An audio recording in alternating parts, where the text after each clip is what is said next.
the Charles River Regional Chamber.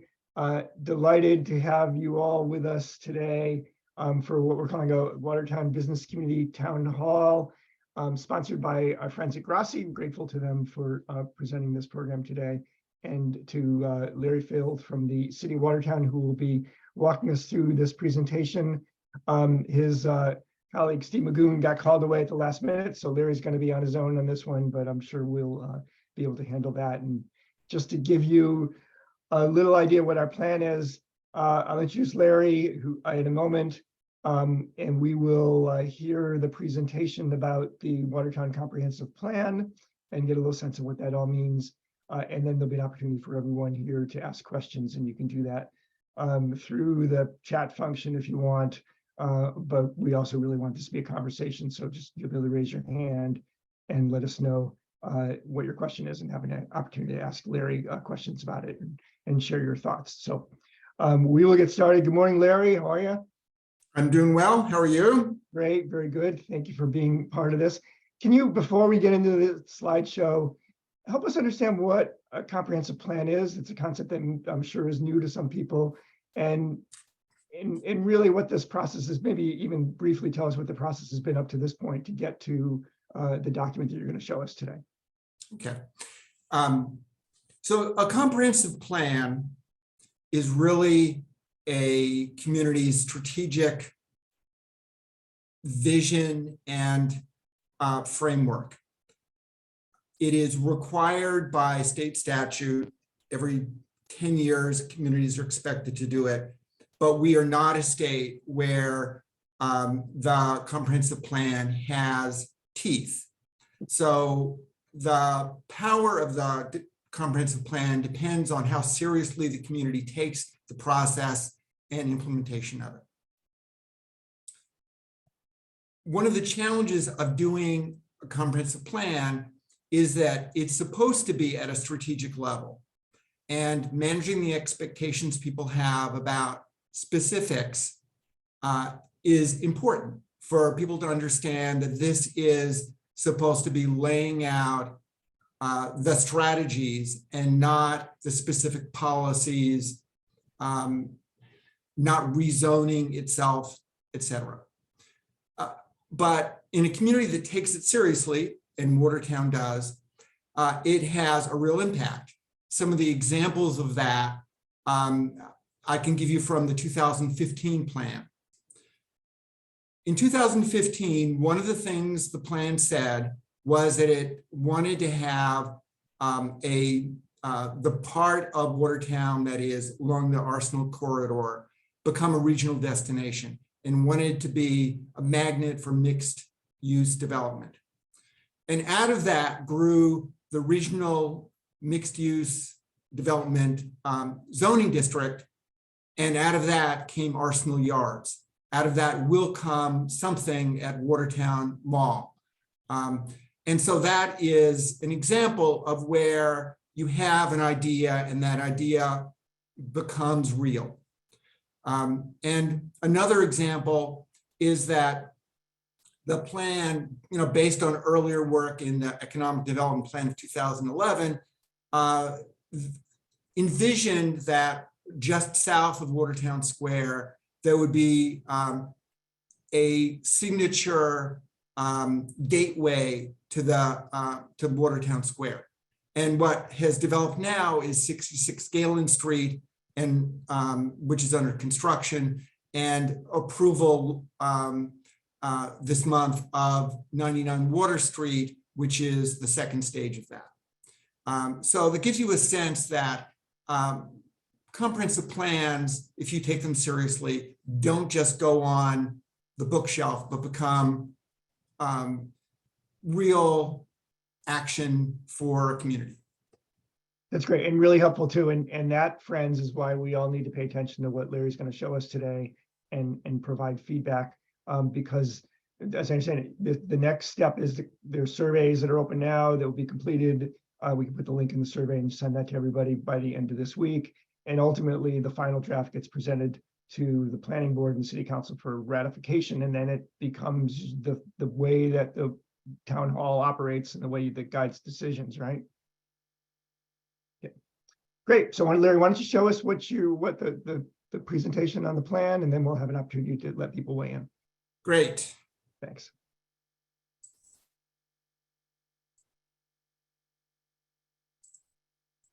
Okay, can everyone see the screen? We're there. Okay, great. So I'm going to take this opportunity to do a public service announcement before getting to the meat of this. And this is about Greg. So every morning I look for Greg's newsletter, and I've been doing that for years, even before I started working in Watertown. And of course, this isn't all that Greg does, but it's really pretty remarkable how much information he gathers about the region and how vividly he reports this. So I think we're all blessed to have the Chamber and Greg in particular working for us. So thank you to the Chamber for having me here, and thank you for Greg for everything you do.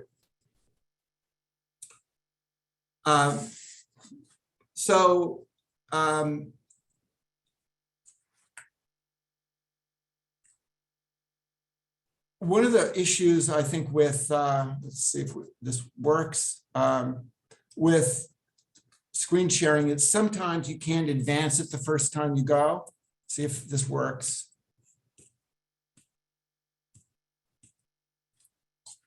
Sorry about this technical problem. There we go. So as Greg said, this is the plan for today. I'm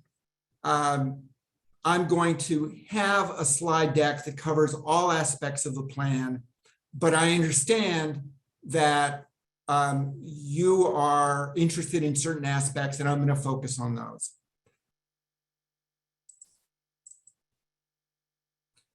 So I mentioned that the previous plan was completed in 2015. And the question is, why start a plan process in 2022 if you just did one 7 years ago? And there are two answers for that.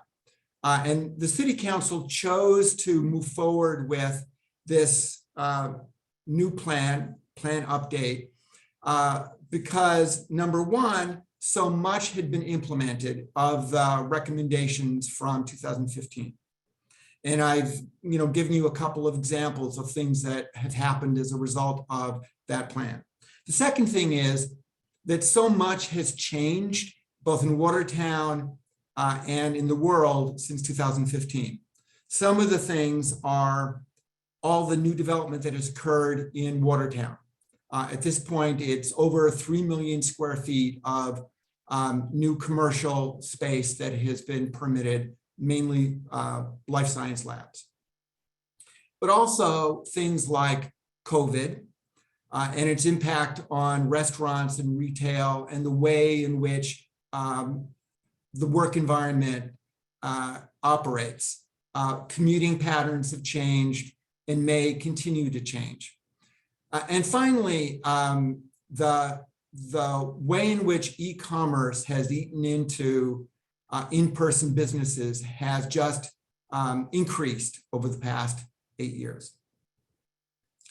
One other thing about the way this plan was conceptualized, or the process was conceptualized, we decided to focus on some of the elements more than others. And those elements are land use, economic development, transportation, and open space.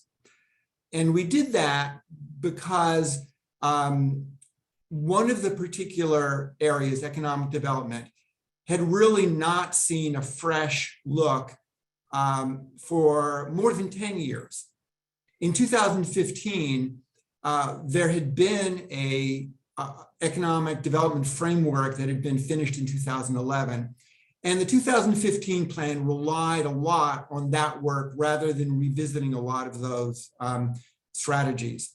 And so we really needed to do a lot more in the economic development area than in others. And then in addition to that, we had just completed some major work. Notably, the climate plan was adopted in 2022, and the housing plan in 2021. And when you just finish as strong a plan as the climate plan was, you don't want to have to revisit all those things. You want to start to implement them and integrate them into the new comprehensive plan. So here's a quick look at the steps.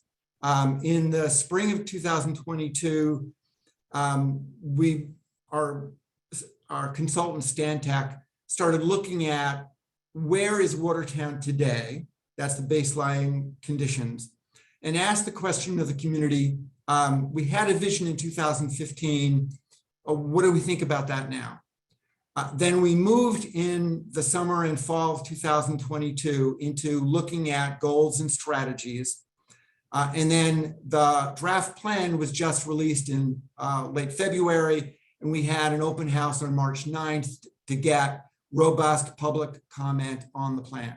And then finally, this spring, we expect to wrap up the plan and present it to the planning board and to council. More on that later. Simultaneously, we were looking at doing an open space and recreation plan, which is the reason why we chose that as a focus area as well. Every 5 years, Energy and Environmental Affairs requires an open space and recreation plan in order to qualify for open space grants. So it was important for us to do that full plan, and we folded that in. There are 2 plan documents. One of them's done. The baseline assessment came out in July, and you can find it on our website, the comprehensive plan website. And then there's the comprehensive plan itself, which is in draft form, and which really takes more of a matrix form than anything else, delineating the goals, the strategies, and the timeline, and who's responsible for implementation.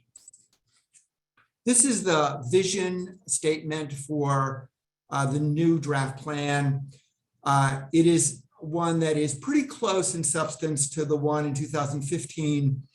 The public comment was that people were pretty content with the overall vision, but wanted to tweak some things. And the 2 things that really changed in the tweaking were to be more intentional about sustainability. That's why it is in the first clause. And then also to be specific about the mix of new development and the existing commercial districts. These are the 8 goals of the plan. And there are a total of 86 strategies which fit under each of these goals. So a total of 86. Some have 7, some have 14, but in general, we wanted to have a series of strategies that supported each of the goals. So I'd like to quickly go through some of the driving factors. One of them is the idea that growth is complicated in that growth is something that brings change, and that change is both something that can be welcome and also be hard. And what we heard from the public kind of reinforced the views that the city's leadership have about what development means. And part of that is that development allows the city to reposition its aging industrial assets, particularly Arsenal Street and Pleasant Street, but also other parts of the community, and finding a new direction for the community. But the question that all of us continue to ask is development producing enough community benefits for us? And even though it's kind of inherent in the kind of development we're having, that these old sites become greener, they become more productive, they're looking for towards the 21st and 22nd century. people want to have more than that. And so that's the question that was one of the driving factors here, is how to have growth, but have with it community benefits. And one of the tricks in doing this is trying to identify benefits that work both for the developers and for the community. Because there is an area that's win-win for both. And that's where employers are seeing that their lifeblood is the talent that allows them to do things that are cutting edge in the technology area, in life sciences. And those talented workers have choices about where to work. And so to the extent that working in Watertown is attractive to them, then an employer is going to have the ability to attract and retain its workers. So finding the things that work for employers and work for the community is important in this process. What we also had as driving factors included the universal agreement that Watertown Square needed to be a destination, that it's important as the hub of the community, and that it isn't that right now. Some of the other things that were driving forces were climate change, housing affordability, and open space. They came up repeatedly in all the public dialogue. And in some ways, these are things that are not new. But what is true, for example, in the housing area, is that although housing affordability has been a crisis for 20 years, we in Watertown didn't feel as much of the pinch as our surrounding communities. Watertown was more affordable, for example, than Cambridge. And so it wasn't as hard for people. But in the last 5, 8, 10 years, it's become increasingly hard for people to rent and to buy in Watertown. And then finally, as a driving factor, I want to note that not everything was a matter of consensus, that there were divisions on some things in the process. There were divisions about how much development there should be and where it should be. There are divisions about the relative importance of different modes of transportation, bike and ped, and local transit solutions like shuttles or driving a car. So this is a future land use vision map. And we had one of those in the past. In fact, I've got the 2013 one, the draft one behind me that led to the 2015 plan. And this is supposed to be a very big picture view of the way the city views its different areas. Specifically called out in this kind of teal color are the areas for transformation. And there are 3 of them, Watertown Square, and then Arsenal Street and Pleasant Street. And then there are areas that are really a focus of enhancing, where we see them as strong right now, but it's good to reinforce them. And an example of that is Coolidge Square, which is very lively and already is a destination for people. And then the rest of the community in this gold color, it's really about preserving existing neighborhoods. From that very general land use vision comes a future land use map. Now, this is not proposed zoning, but it's getting more specific about land use, and it's really drilling down one layer below that general vision. Half of the categories that are here, and there are a total of 10 of them, have mixed use in the title. And that's because of the history of Watertown. Watertown grew up as a place in the 19th and 20th century where residential and industrial were cheek by jowl. There was a lot of stuff that was right up against each other. And so we have a mix of uses in many of these areas right now. And so what really it's about is a balance between those various uses. In one district, it's a little bit more commercial, and another, it's a little bit more residential. Went in the wrong direction there. Okay, so one of the, now skipping over one slide, I'll note that we created a new category, which is Watertown Square mixed use, because we recognize Watertown Square is really unique in the different elements that we want to bring together. Okay, so now we're getting into the specific goals and the strategies. As promised, I'm going to spend time on the ones that are of most interest to members of the chamber, but ask me questions about anything. This one on climate resiliency reflects the plan's commitment to implementing the specific elements of the 2022 plan. The second goal is about neighborhoods, and particularly the squares that are home to the city's small businesses. Even before the draft plan recommended it, our city manager, George Proakis, had talked about doing a planning process around Watertown Square.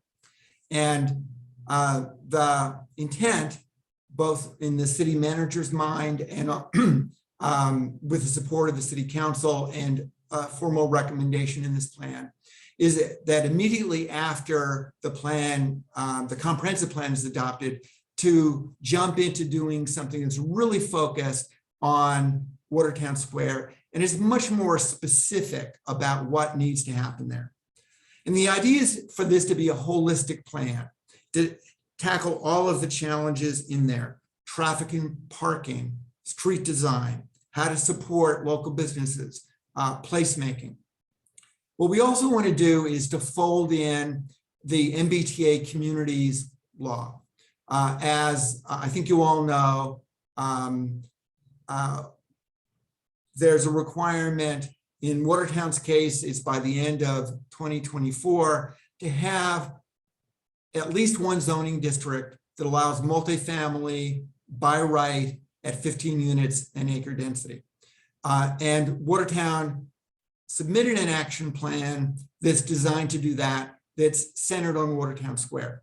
So all of the thinking about how to do that will come in this plan process. One of the other things that came up, both as a recommendation from our consultants and also in public feedback, is bringing more housing to Watertown Square to support the small businesses there, to create more foot traffic in Watertown Square.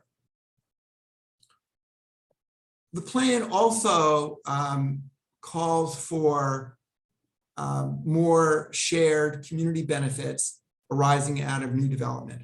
This is something that I alluded to before. And some of the specific ideas that have come out of the plan as examples are things that we think make Watertown more attractive and also support employers in attracting and keeping their employees. Some of these things are things that we're already asking of developers, but the idea is to do that in a more robust way and to keep our eye on new things that we can do together. Bike ped facilities, publicly available open spaces, low rent spaces for local businesses, for the creative economy, and public art. I've gone backwards here, but back to the third goal, which is about business diversity. And it's about the type of businesses in Watertown and also about the scale of businesses. Watertown has seen a huge influx of R&D since 2015. I alluded to the fact that we've got over 3 million square feet of mainly labs that have been permitted. There's a pipeline of more development ahead. We want that cluster to be successful, but we also want to attract complementary businesses, and we want to sustain our small businesses. First, let me talk about the existing life science cluster. So why do labs cluster? And they do that for two reasons. One is talent, and the other is collaboration. And Watertown would like to promote both of those things. Having a distinct Watertown identity for its lab cluster, its R&D cluster is important. Amenities that attract workers, places for R&D workers to collaborate with each other, which can be on the street, it can be inside. We also want an ecosystem that supports both small and large companies. We want Watertown to be a place that has the capacity for a startup to be in Watertown and to grow in Watertown. And that means encouraging developers to have spaces that work for both those small companies and the ones that are different places in the scale spectrum. Second, we want to attract industries that want to locate around the businesses we have now. The plan points out some examples of that, and we'll have to test to see whether this is something that will work for Watertown. That includes medical devices, advanced manufacturing, and digital health. And the idea is that you want to have diversity in the kinds of businesses you have in a community, but these are the kinds of businesses that would like to be around life sciences and also and it would like to enjoy the same kind of infrastructure. Third, we want to sustain the small businesses that we have and attract new ones. And both of them have to deal with the challenges of COVID and e-commerce. So one of the things that means is looking at our business regulations and looking hard at whether all of them are necessary and can there be more flexibility? Can we make things work better for the small businesses that are out there that don't have someone who is in the compliance section and can take care of all the paperwork and all the hoops that they have to go through? Some of the other tools that we're discussing are things like a program to improve physical appearance of existing storefronts, looking at parking requirements, particularly for outdoor dining and other small business uses, improving the public realm around stores, branding campaigns, and doing placemaking that creates more foot traffic.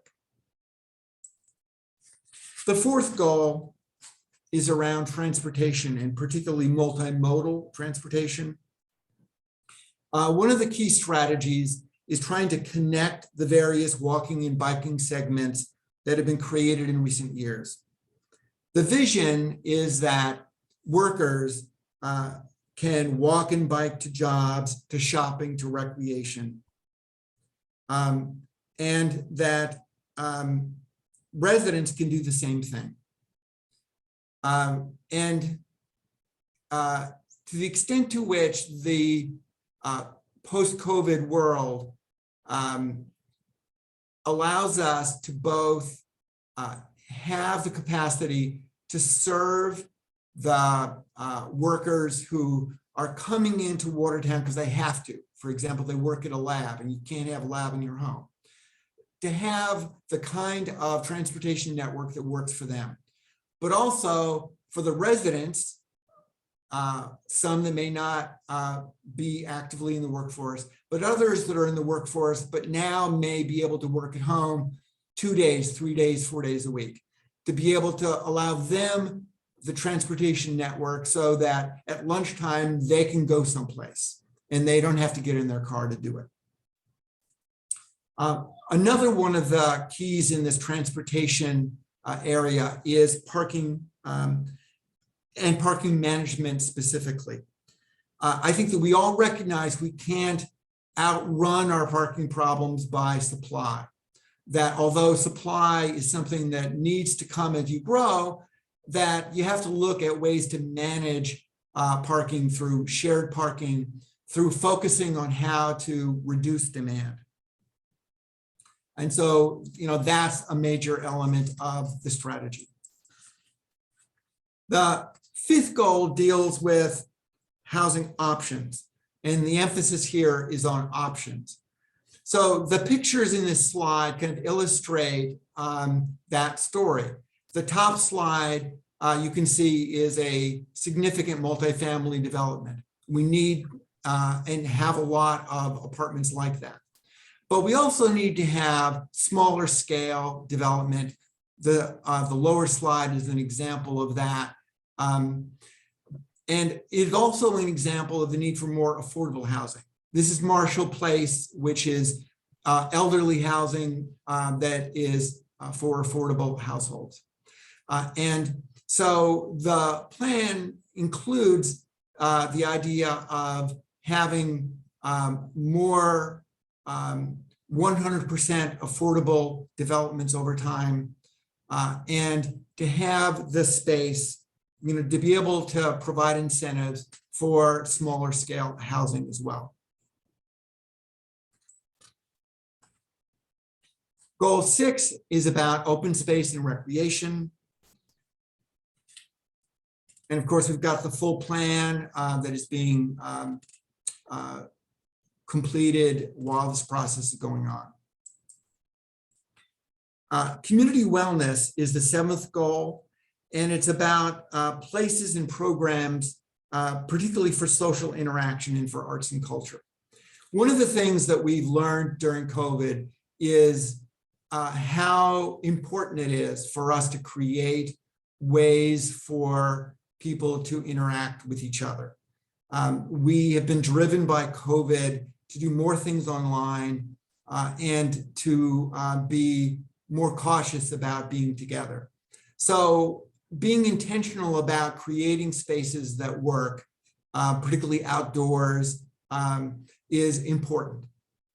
And one of the recommendations that deals with art and culture is to create a cultural district, to pick a geographic area in Watertown to really focus on promoting art and culture in that particular square or corridor. Our 8th and final goal is about municipal infrastructure and staffing.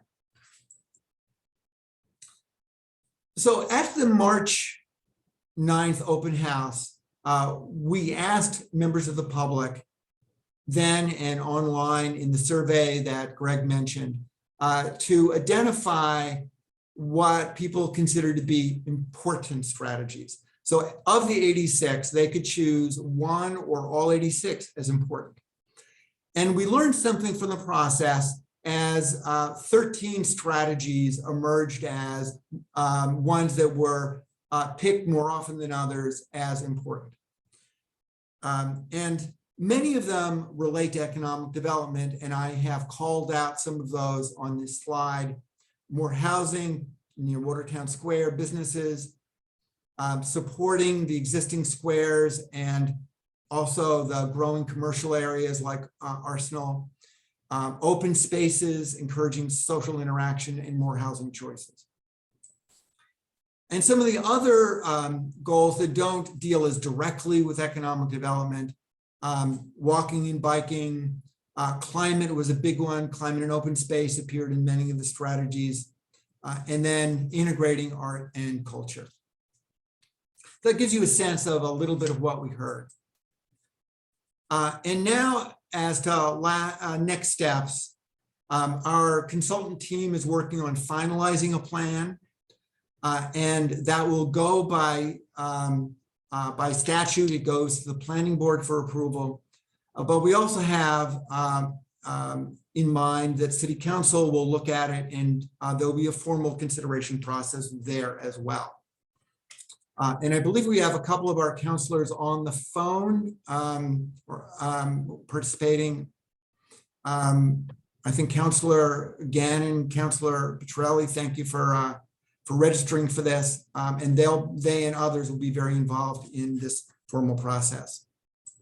Right, and we also have Janet Buck from the planning board with us this morning. So Yes. Larry, before you Thank go you. further, I know we wanted to do a couple polls. Maybe we should insert those so people can start thinking about their questions, but you had a couple polls that we were set up, right? Yes, thank you. That's my bad. I was supposed to call out to Maxime that it was time for doing it. So the first one is on Watertown Square, if you wouldn't mind putting that one up.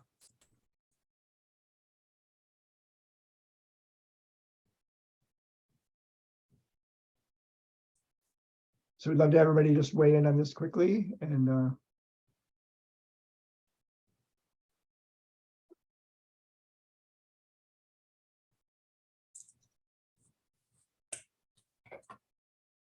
make Watertown Square a regional destination. What does it need most?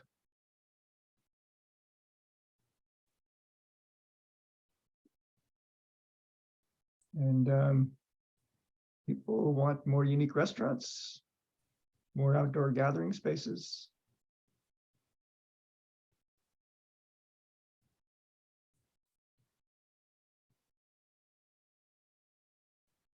All right, there we go. Thank you, everybody, for that one.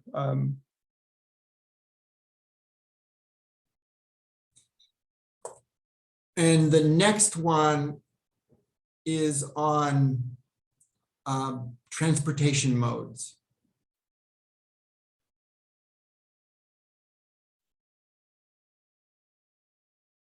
What is the impact of locating jobs and homes in the same city, town, and providing good commuting options?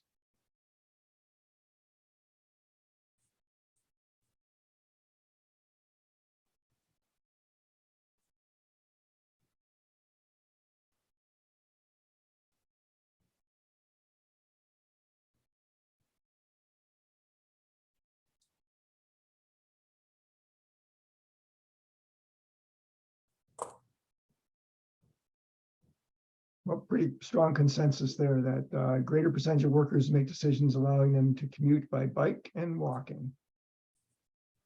Great.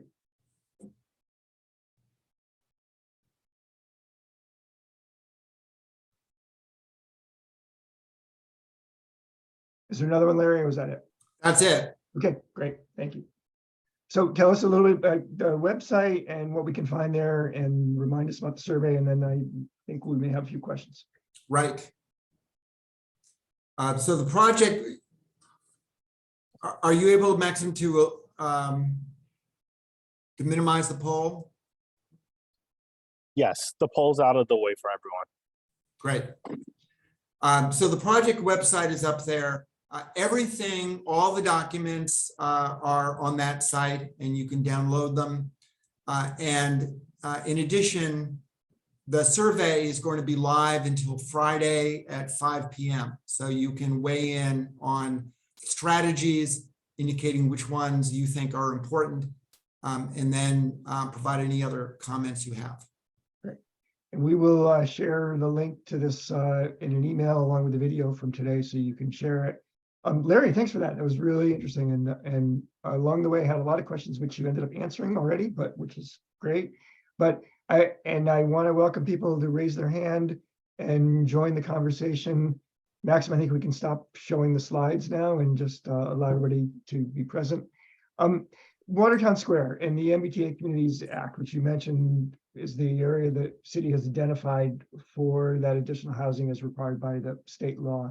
That process is kind of concurrent to the comprehensive plan, but is already ongoing in terms of thinking about what that's going to look like. Is that right? Right. So city staff has looked very carefully at the DHCD guidelines, has done some critical thinking about what is required.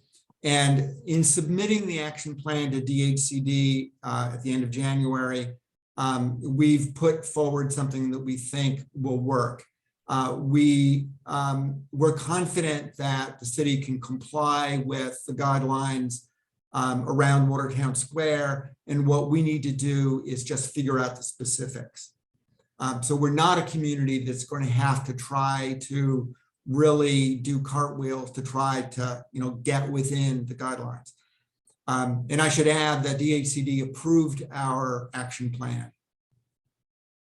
And so the next steps for that, just so people know, is the timeline for Watertown to have that submitted is not this year, Right. but next year, right? Yeah, so by the end of 2024, Watertown needs to have the zoning in place and to submit an application for DHCD to approve that as complying with the statute. Other communities that have rapid transit within their jurisdiction have a 2023 deadline. And Watertown, because it has none of that, our bus lines are not considered as robust. We've got an extra year. Right, and the MBTA bus plan that's out there, and getting off topic a little bit, does include sort of expanded service in Watertown, although it's not clear the MBTA has the staffing to roll that out. Is that the way you see it too? Yes, that's right. Watertown already has in Watertown Square this convergence of bus lines. We're a terminal in both south of Watertown Square at Watertown Yards, and then right in the triangle in the square. So we already have a transit hub there, but it's just all buses. And so to the extent that service can be more robust, that's all to the good. But we are very intentional about trying to put the multifamily zoning district in an area that has the best transit access that we've got in the city. And I think what I appreciate about this plan and the way you explained it and the process here and really the way things are working in the city is that there's definitely a vigilance to preserve and help make sure that residents of Watertown feel this is their home and can continue to live and thrive here, but a recognition that the businesses go hand in hand with that. I just wanted to signal that out. I think it's the fact that you talk about both, and then you talk about small businesses and large businesses also thriving and being part of that ecosystem. The little small shops, restaurants, whatever, are part of the reason why big companies choose to locate. It's part of the character here. And you mentioned some of the strategies, regulatory strategies or whatever, to keep small businesses here, but what else can you do when there's rent pressure and every other development pressure to preserve the mom and pops in the city? What does the plan call for? More about that. Yeah, so this is a challenge that's being faced by really every community in the country because these kinds of small businesses have challenges everywhere. So this plan isn't unveiling a magic bullet that we can say, we can just implement this and everything will be good. But the idea is to identify strategies that at least incrementally are supporting the businesses and to try to do a good job at implementing them. And along the way, it's asking the small businesses about what they think will be helpful. One of the things we did in the plan process was very early, we had the consultant team do a focus group with small businesses specifically. They also had visits to some of the larger companies and tried to find out from them what they thought was important. But we wanted to make sure that there was balance here so that we really were able to get the views of the small businesses in Watertown. And you mentioned the cultural district, which is part of the plan and also something that is already concurrently being worked on and discussed in terms of preparing the application to become a culture. That's been pretty much identified for Watertown Square, correct? That's the working hypothesis, yes. Okay. And tell us a little more about what that means, our cultural district, and what does that bring by designating something in cultural district? How does that enhance culture? Right. So it's a designation by the state for a specific district where you meet certain qualifications, and it doesn't by itself bring funding, but it brings really a branding and an ability to say, we are planning for promoting arts and culture in this area. We're building on existing resources we've got. And this is how we're going to try to promote that in this geographic area. Mm-hmm. Okay. Remind everybody that we'd love to hear your questions. It doesn't just need to be Larry and me talking. So your thoughts or comments, and or Councilor Gannon or Janet Buck or anybody who's on who might want to share their own perspective on this process. We'd be happy to hear from you too. So just raise your hand and we'd be happy to hear from you or just speak up. But I will ask a few more questions if nobody else does have them. So concurrent with the comprehensive plan, there is also an open space plan, and we did decide today to focus on the comp plan. But can you just give us sort of the highlights of what that does and how that intersects with the comp plan? Right. So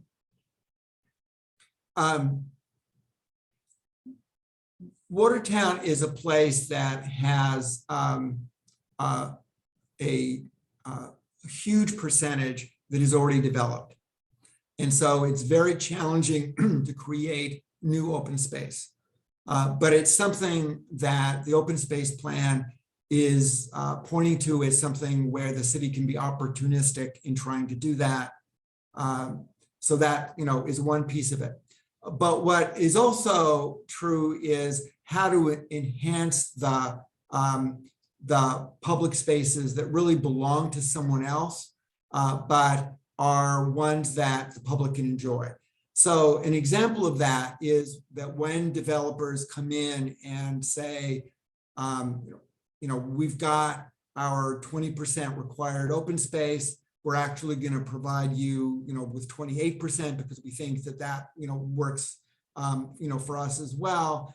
A question, we're asking is, and the plan points to doing more of, is it going to be available to the public? How are they going to be able to get there? How welcome are they going to be in this space? So that's, a second piece, folding in publicly available space as things are developed.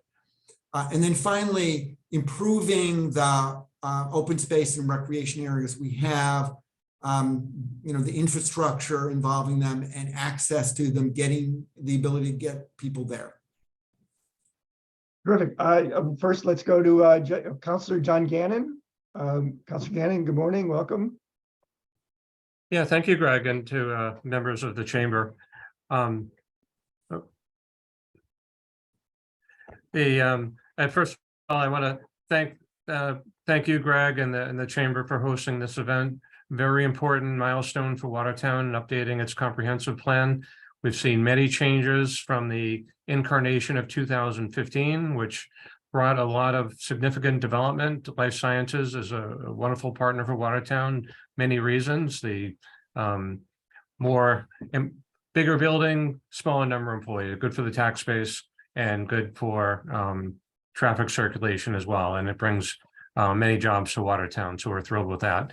And I also want to thank Larry and the team at the Department of Community Development and Planning. My background, I'm an attorney who represents cities and towns across Massachusetts.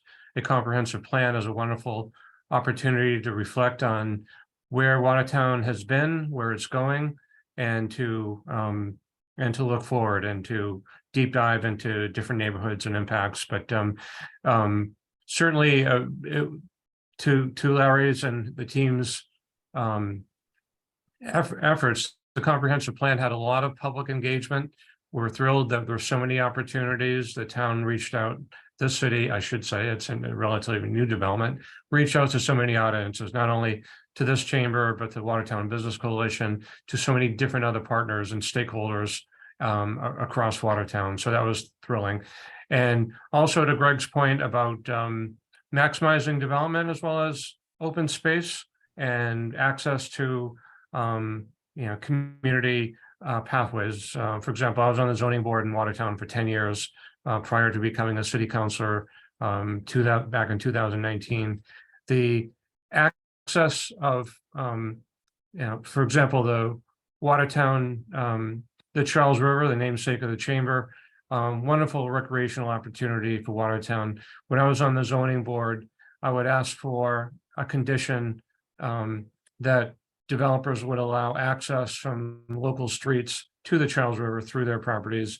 And hearing feedback from developers afterward, they were, and eventual tenants, there was a lot of positive reaction to having access to not only, everyone, but its own employees. They were able to bike to work. They were able to, have a pleasant walk up the Charles River path or through the Watertown Cambridge Greenway, which is another important pedestrian access and bike access to the hub of miles of connected trails. So, and that corridor, the Arsenal Street corridor, the access to, if there's any project on the Watertown Cambridge Greenway, I would suggest benches, amenities, and again, that turned out to be successful because employees love to walk the path as well. They love to congregate.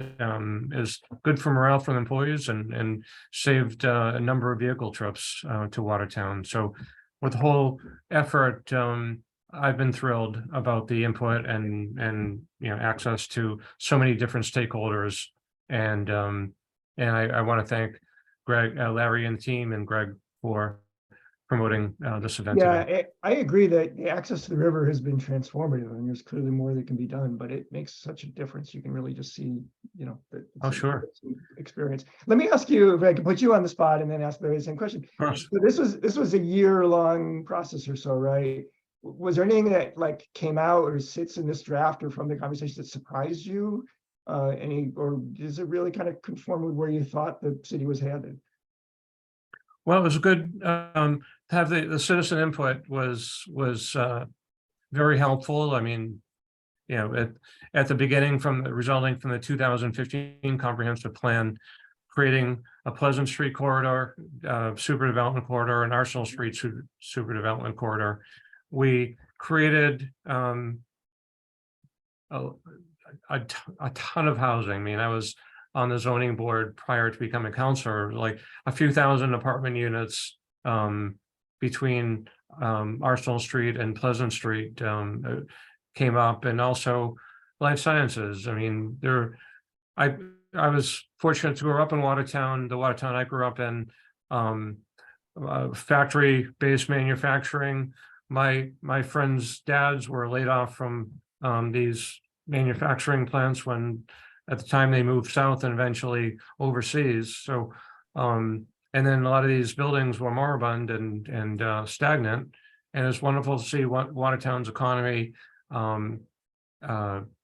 transform into a, not just life sciences, but a lot of different professional uses. The old factory buildings with their red brick walls became Class A professional space. So Watertown always has been building upon its history, and I see that going forward in the future. So the public input, a lot of folks were concerned about the traffic impact of the large scale buildings. What's Arsenal Yards going to be? I think that Arsenal Yards is a big competitor for Watertown Square for being a hub of Watertown. So we've got to focus on Watertown Square to get that back into a reasonable, useful space as well, and the pride of the community that it used to be. Great. Thank you so much for joining us and for all that you do. Much appreciated and for being part of the conversation this morning. Larry, I'm going to ask you in a minute what surprised you about it, but let's bring in Brian from Leggett McCall, who had a question for you, and then we'll let you. Hi, good morning, Brian. everyone. Good morning, how are you? Great. Larry, thank you for presenting the overview of the draft comprehensive plan. It's very informative. One point I read in the draft was that the MBTA plans to increase service in Watertown by 25%, which I think we would all welcome, which would promote multimodal transportation and all the benefits that yields. My question is that in relation to the Better Bus project, or are there other plans separate from that? Because I'd just like to learn more about them. Yeah. So the answer is yes. Do you want me to email you some stuff on that? Yes, please. Okay, great. But I think the answer there is yes, it's part of the Better Bus plan, but I think we all as a region need to be concerned because the MBTA is having trouble hiring, which will not make it possible to carry out the plan unless they solve some of their huge systemic problems, including hiring enough bus drivers to make the kinds of changes that we all know are needed. So Absolutely. thank you, Brian, for joining us. Thank you. So Larry, we're almost out of time, but thank you so much for your time. Let me ask you now that question I asked Councilor Gannon, which is, so throughout this process, anything surprise you about where you ended up with this draft versus where you thought you might be when you started this? The extent to which Watertown Square was the focus. We went into it thinking that that was important, but the level of consensus at every time we met with people, Watertown Square was, at the top of the list. Other than obviously people are very concerned about climate and other specific issues, but geographically that was really the key thing that people kept on bringing back. Fair enough. Thank you again for that. A reminder to everybody that we will send you a copy of this video, as well as a link to all the things that Larry referred to, which are all on one page on the city's website, on the comp plan website, including the open space plan, the comp plan, and the survey that is due by Friday. And we look forward to watching that unfold. And again, Larry, appreciate your help. Thanks to Grassi for sponsoring this event. And everybody have a great day. Thank you. Take care. Bye.